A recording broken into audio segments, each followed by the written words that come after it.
Hi everyone, welcome to the 26th episode of Happy Hour with CarnaticON. This is Archana, and today I have here with me Vittal Rangan. Hi Vittal. Hello. Hi, how are you doing? Good, how are you? Doing good. Yeah. We would love to hear your story, Vittal. So every week we bring on an artist to share their musical journey with us. And today, this week we have you, and we would love for our viewers to get to know you a little more. So Yeah. tell us a little bit about yourself. Tell us your background. What instrument do you play, and who are your gurus, and so on. Sure.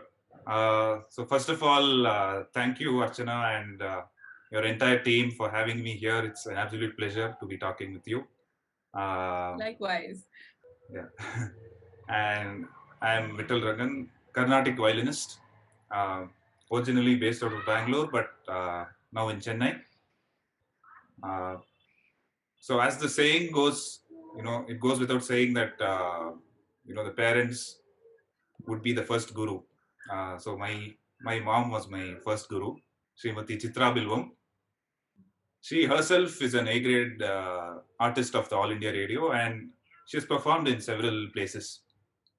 Uh, and she used to take me along to several concerts of hers. And my dad used to make me sit in front and put the talam uh, for the entire 3 hour stretch.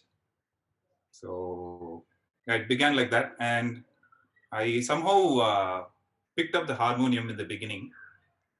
I was very fascinated by the notes, and I observed the notes and then taught myself. Uh, so slowly with experimentation, I got the hang of the harmonium and was taken to local bhajan sessions and aradhanas where I used to play the harmonium. And later on, my mom felt I have to take up something serious, and she, I don't know how this all happened, but she incidentally thought that violin would be a very good choice because one, it's a very versatile instrument. It can be used for a solo concert as well as accompaniment, things like that. But we never really thought of what was the future like. But I just happened to join violin classes. My initial training was under late R.R. Sri Keshav Murthy in Bangalore.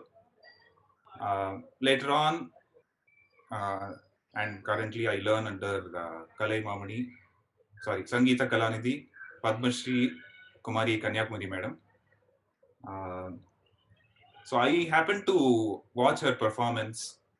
She was leading an entire group of 25 violins in Fort High School, Bangalore. That is for Ramaseva Mandali. This was in this was probably in 2003.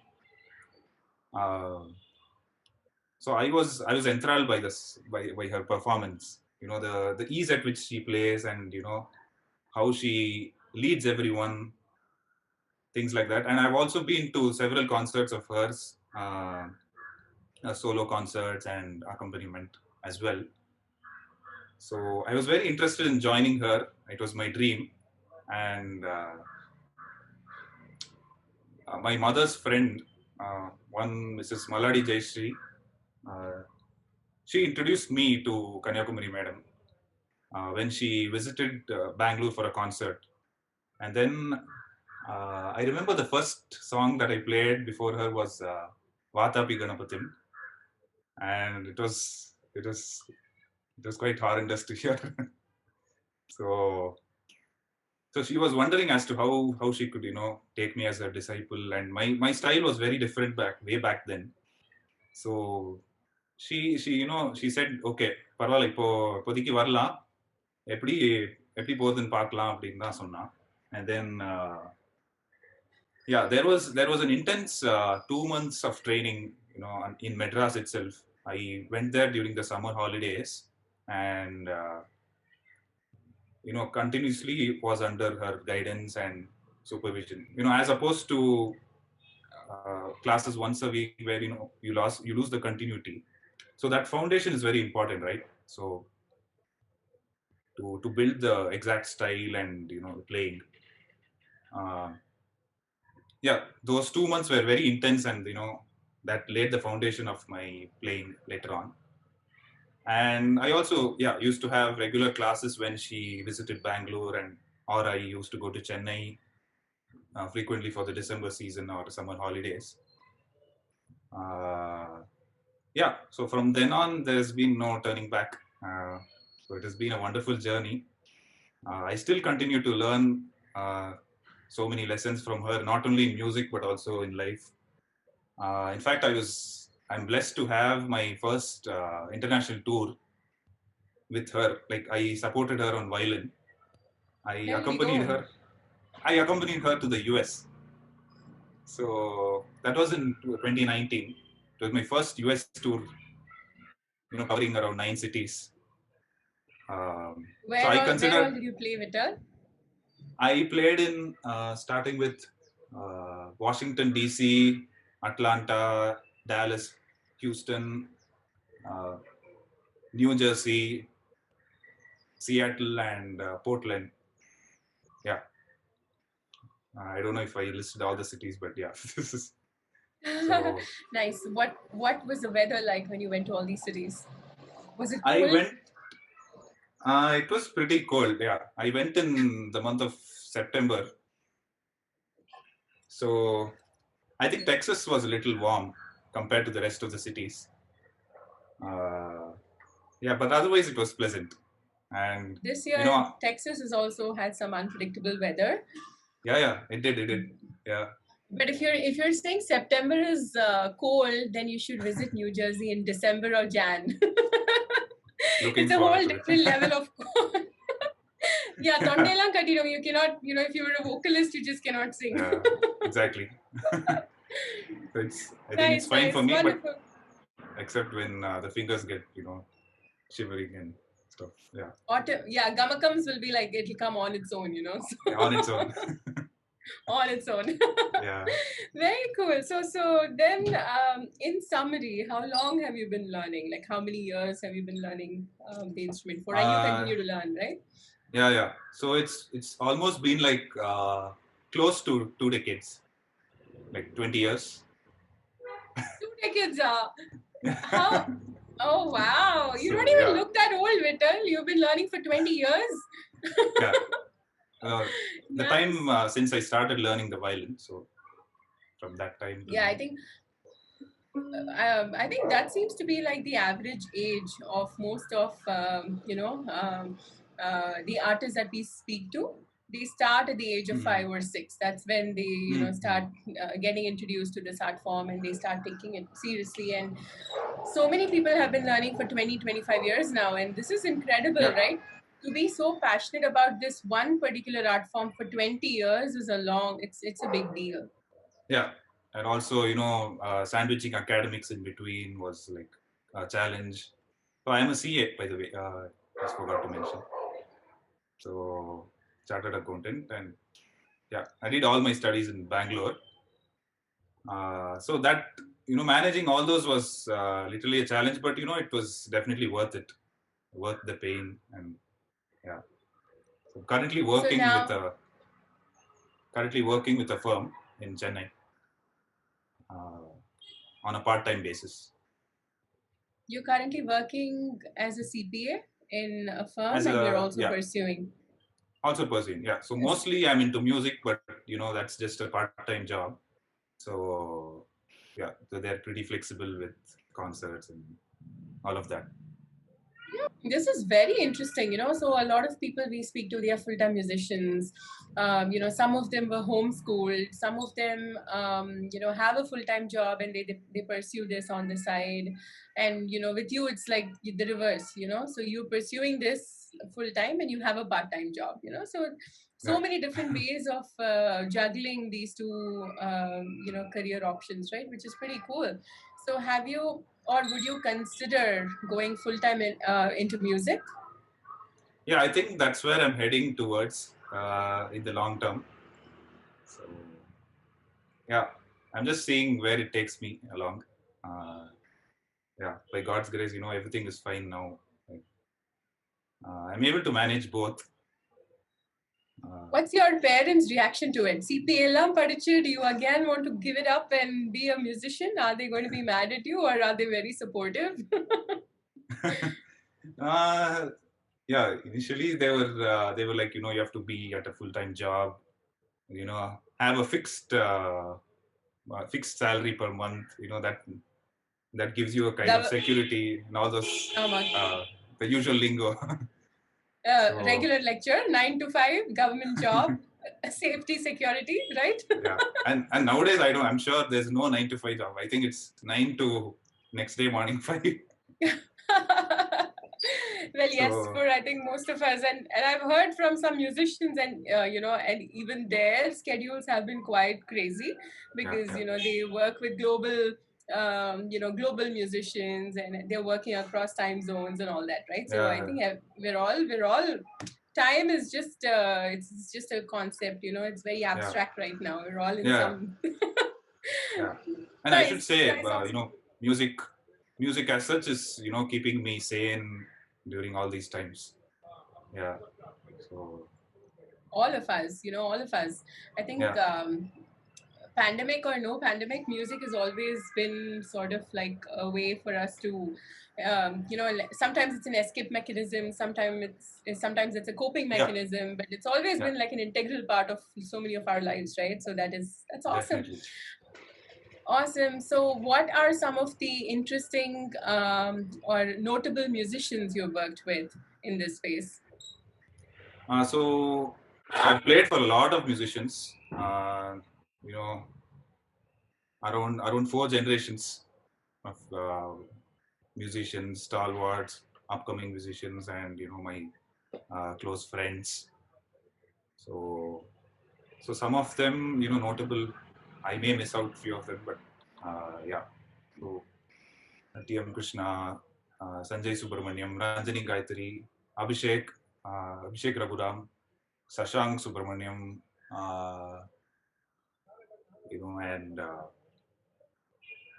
Kunnakudi Balamurali Krishna, Chitraveena Ravikiran, and Neela Ramgopal Mami, uh, Sri Yash Shankar, and I've even have the had the opportunity of accompanying TVS sir, TV Shankaran sir, RK Srikantan sir, yeah, so on and so forth. There are many musicians, and each of them has been so inspirational.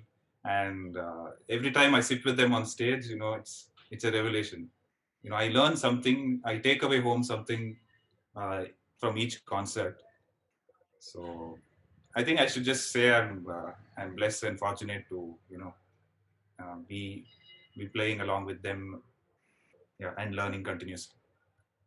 Blessed, fortunate, and talented, right? That's the most important aspect of getting more opportunities, right? So that's awesome. So basically you have a list, and your bucket list has CPA first attempt clear, and then you have like all these amazing musicians. Ella, check, check, check. What next? What's in store for you in the future? Yeah, I also teach, by the way. So I in fact started teaching when I was when the lockdown was announced. I just thought I have to do something else apart from performing.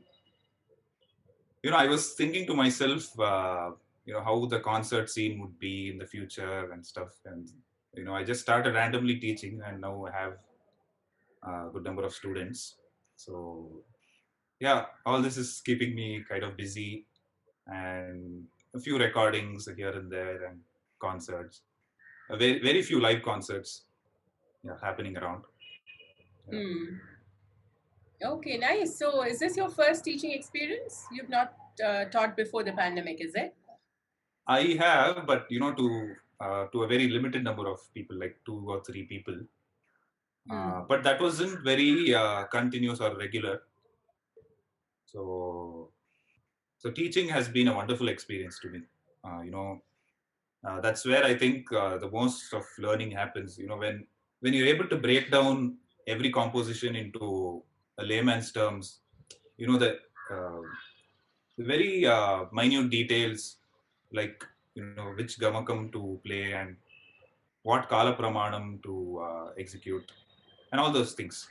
So, to put it down in words and then explain it to someone, who's just learning that, it's a great feeling actually.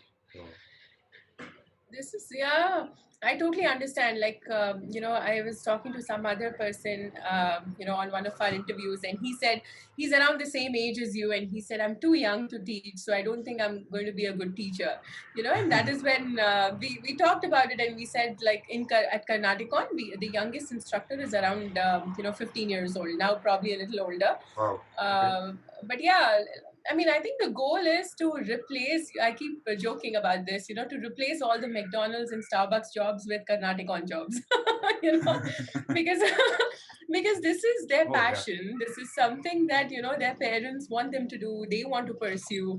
But then because it's not lucrative for them, Yeah, it doesn't translate into money, so there is no motivation for them to continue to pursue this art form. And exactly. Yeah, we're trying to change that mindset. We're trying to work with them and say, okay, fine, like you teach, say, 5 kids, and you can make this amount of money, and then suddenly they're like, okay, that's a good idea, maybe that is.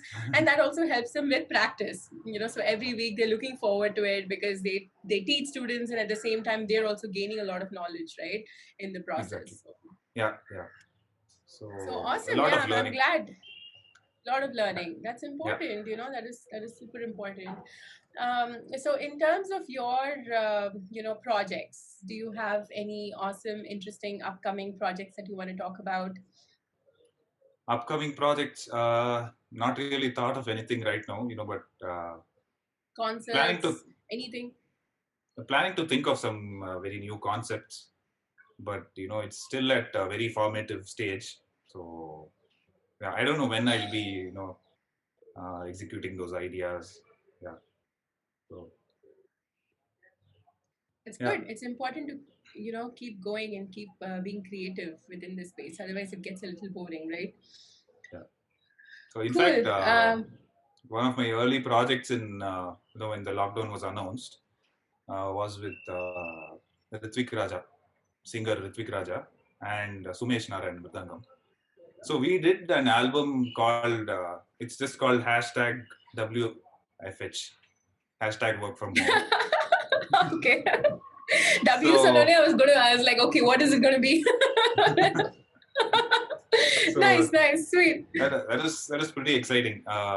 We recorded from our own homes, and everything is same. About a Carnatic concert. We're recording from home, except that it's fixed to a particular tempo.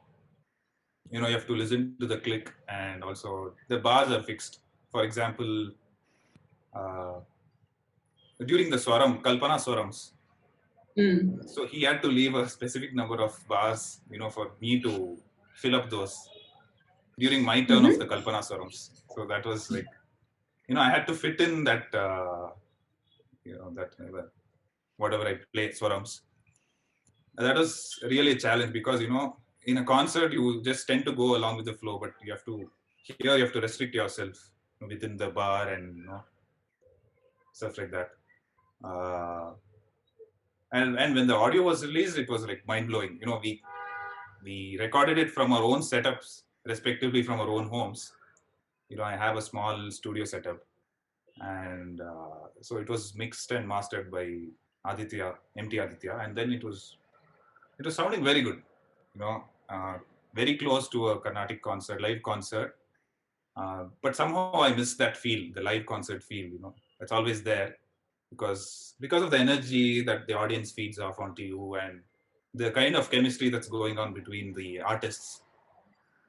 Uh, you know, whatever the percussion plays, whatever the percussion is playing, that can inspire my playing, and that drives me in a certain direction.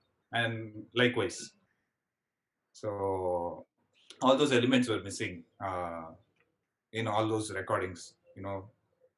During the entire lockdown Mm. period, we were only engaged in mostly recordings, so that element was missing. But yeah, we need to adapt to the There was a changes. absolutely, and there was a time when, like playback singers was a thing, like people used to just focus on their music and nothing else, right? Not on how they look or how they look on stage and all those things. Then there was a phase when people were performers, so playback singers, when reality shows and all these things came up, Yeah. right? People slowly transitioned and they started focusing more on the way they present themselves on stage to an audience, right? Now there is, like, again, from performers people are moving into, like, more like actors, where people are into filmmaking, and everything is surreal. So basically your only focus is on putting out your best on Yeah. screen, and No, I then should. you don't. Yeah, sorry, I should interrupted you. One thing, another thing I learned during the lockdown was how to face the camera. So true for all of us, like Yeah, even for us, like Zoom meetings also is a big deal, right? Everyone is so used to just face to face conversations and meetings and yeah, sitting endlessly in rooms. Now suddenly everyone's, like, on Zoom, and like we're talking to each other, and yeah, it's and it's also changed. miming content for the music video and stuff. So that was like pretty new to me. I haven't done that before. I released a couple of videos on YouTube, so that was also a new experience. Yeah, So do you have your own YouTube channel? I do. Yeah, I do. You're planning to grow the channel? Are you good with analytics and stuff? No, I think you'd be the best person to ask ask that. Yeah, yeah. Give your account to me. I'll manage everybody's accounts. Well, I am a data person, but I don't think my own channel has too many followers, so maybe we can learn Okay. this together. Awesome. So I mean, what else are you, thinking of in terms of collaborations? You're doing music videos. You're thinking of some other projects. What else? And you've also started teaching, right? Yeah, So, is yeah, there anything that you are looking forward to, either during or after the pandemic? Other than live shows, of course. I think that is one thing yeah, everybody is looking forward to, right? yeah. That's the one So, thing. Yeah. what about your US tours and everything? Do you have anything lined up this year? Nothing. There's. I think everything for 2 years has been completely washed out. So, in fact, during 2020, the last year, uh, um, as of March, I had signed up for 5 international tours. So everything came to a standstill. So yeah, Hmm. I hope everything resumes by next year. All of us can't wait to get out of our houses, right? Like, it's already been definitely. like, Yeah, we've been, yeah. We traveled recently. We took a flight, and it just seemed like a very different experience coming out of our homes and taking a flight, and everything was like a little scary, yeah, also. yeah. So, but there is no Also, pandemic in India. hmm, continue. Yeah, sorry.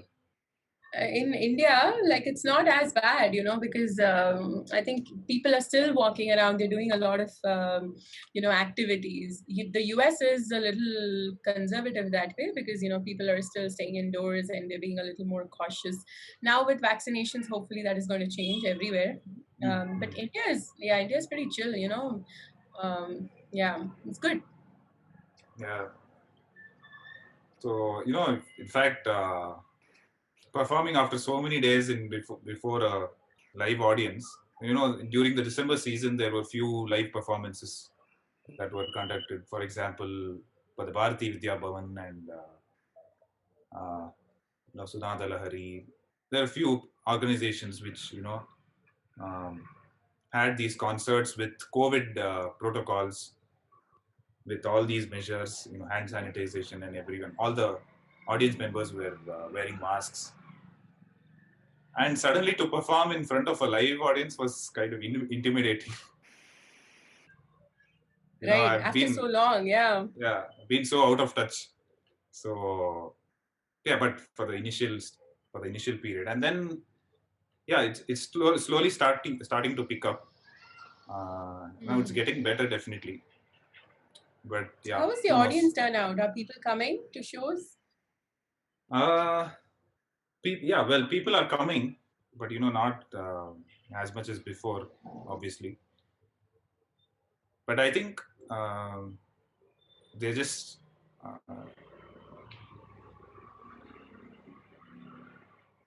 they're not able to freely attend concerts because of the fear of COVID. you know, they feel it's a risk to attend, and yeah. Mm. I think that's a little, yeah, it's sad because online concerts, there is like this whole mindset that people will not pay for it because there's so much free content available. Nobody wants to Yeah. pay for, things like this. And then on the, on the other side, there's live shows which are also getting cancelled. So I think overall, this industry has definitely taken a hit. And we Definitely. are Yeah. trying our best to support this, um, um, the artists Yeah. through this pandemic. Mm. Um, Hopefully, we'll do something impactful in this space. Yeah. Let's see. Unfortunately, So cool. so many people have been in distress. Performing musicians, and who depend on their depend on concerts for their entire livelihood. Absolutely. Was very difficult for them. Fortunately, we had something else to do during the lockdown, but yeah, it's taken a huge hit on the performing arts. Of course, various sectors of, yeah, the arts. Yeah, I mean, somehow like this industry has always been somewhat like sponsorship and donations driven, right? I think we really have to change that mindset in people. Hmm. Um, like I cannot even imagine living without music for a day, right? And I'm sure there are hundreds and thousands of people like that out there, and we have to definitely we have to put a price, and we have to Hmm. put some sort of value to this. It has to be tangible for the artists also, right? So Yes. Yeah. yeah. Okay, awesome. So Vittal, we've spoken a lot today. Why don't we bring out the violin and play some music for our audience? Oh, sure. Okay. Um, so, what would you like me to play? Is there any of your requests? Vatapi Ganapatan. Matapi? Okay, sure. Yes.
Spectacular, Vittal. Really, really, really beautiful.